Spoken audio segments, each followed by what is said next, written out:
What feels illegal in math but really isn't? The fact that in the interval 0 to 1, there are as many numbers as the interval 0 to infinity.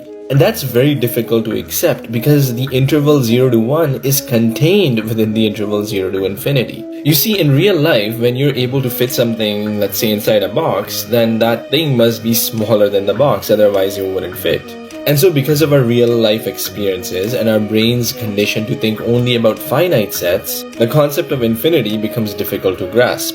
So don't think of infinity as a number. When you have an infinite set, it does not mean that it contains a large amount of numbers. Infinity is just a concept, and what it tells us is that a set is endless and goes on forever. So if the interval 0 to 1 is infinite, it contains an endless amount of numbers. Similarly, the interval 0 to infinity also contains an endless amount of numbers. And in fact, we can pair and match all the numbers in the interval 0 to 1 to all the numbers in the interval 0 to infinity.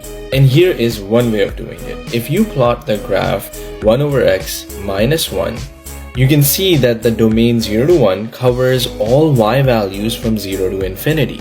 We can also see that the numbers are endless because the graph, as it approaches 0, keeps on going forever without ever touching the vertical asymptote. And because the two sets match perfectly, we say that they have the same size or cardinality.